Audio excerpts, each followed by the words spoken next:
नमस्कार मेरे प्यारे भाइयों बहनों और बच्चों। आज जो वीडियो बन रही है यह श्रीमद् भगवत गीता के अध्याय 13 और उसका जो अध्याय 13 का महात्म्य है कि उसके अध्ययन करने से, उसका रोज़ पाठ करने से हमें क्या फल मिलता है उसके बारे में बनाई जा रही है। तो यह श्रीमद् भगवत गीता के 13 अध्याय के महात्म्य की वीडियो बन रही है। तो सुनिए, इसमें और जो महादेव जी हैं वो पार्वती जी से क्या कहते हैं। महादेव जी कहते हैं कि पार्वती, अब 13वें अध्याय को अगाध महिमा का वर्णन सुनो। उसको सुनने से तुम बहुत प्रसन्न होगी। दक्षिण दिशा में तुंगभद्रा नाम की एक बहुत बड़ी नदी है। उसके किनारे हरिहरपुर नामक रमणीय नगर बसा हुआ है। वहाँ हरिहर नाम से साक्षात भगवान शिव जी विराजमान हैं, जिनके दर्शन मात्र से परम कल्याण की प्राप्ति होती है। हरिहर में, हरिहरपुर में हरि दीक्षित नामक एक क्षत्रिय ब्राह्मण थे, मतलब श्रोत्रिय ब्राह्मण थे। वो उन्हें रहते थे जो तपस्या और स्वाध्याय में संलग्न तथा वेदों के पारगामी विद्वान थे। उनके एक स्त्री थी जिसे लोग दुराचारा कर पुकारते थे। इस नाम के अनुसार ही उसके कर्म भी थे। वह सदा पति के कुवाच्य कहती थी। उसने कभी भी उनके साथ सहन नहीं किया। पति से संबंध रखने वाले जितने भी लोग घर पर आते उन सबको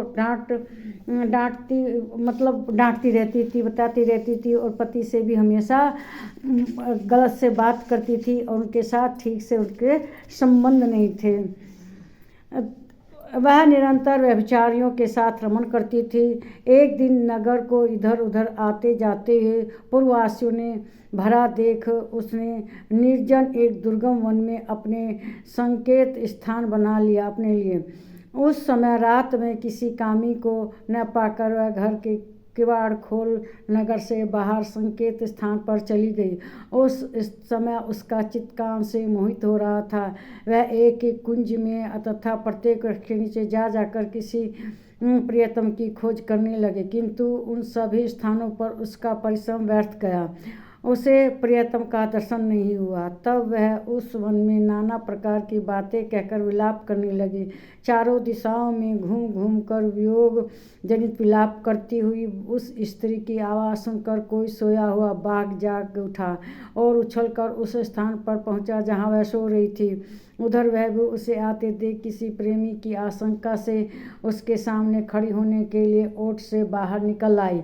उस समय सामने आकर उसे नख रूपी बाणों के प्रहार से पृथ्वी पर गिरा दिया।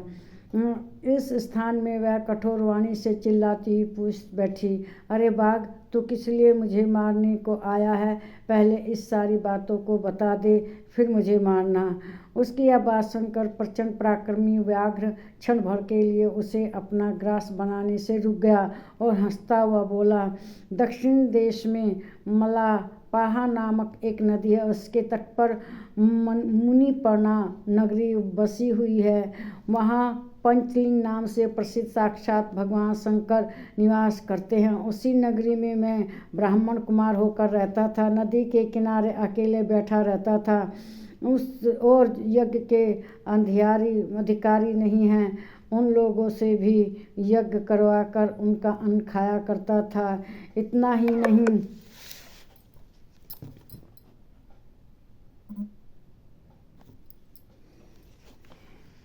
नहीं बल्कि मैं उनको मार भी देता था।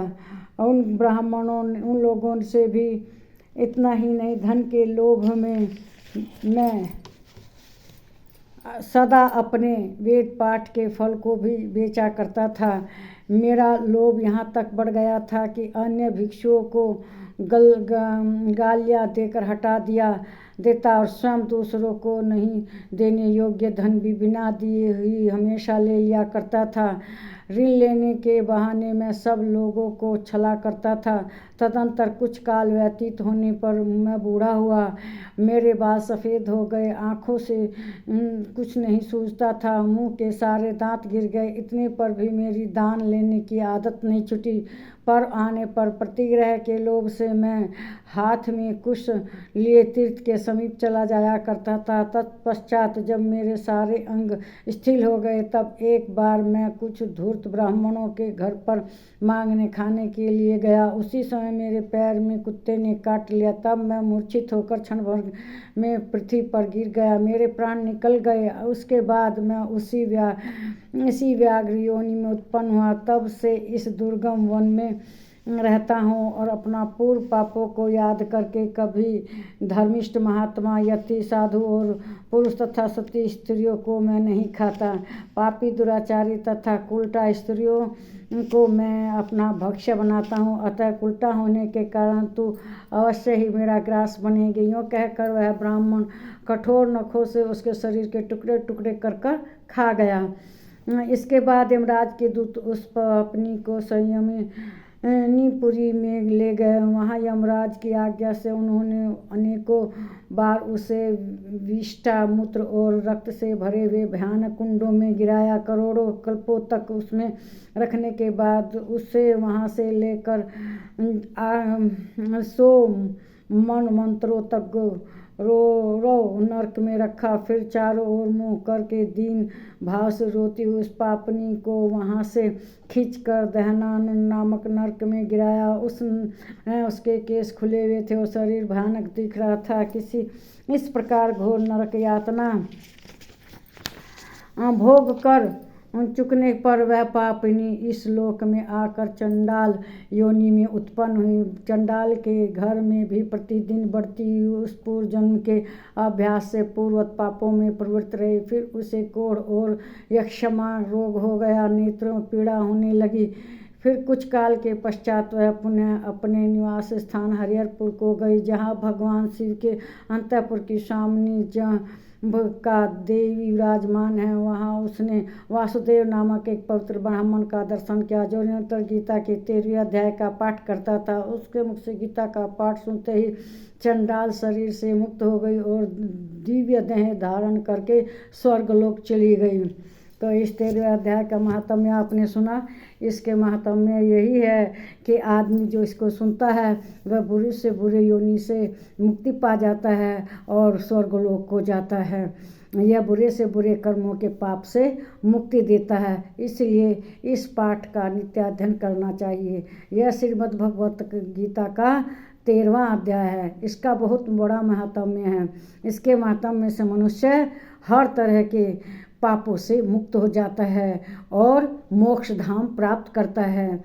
इसके अध्ययन से मनुष्य जो भी जीवन भर जितने कुकर्म करता है उनसे मुक्त हो जाता है।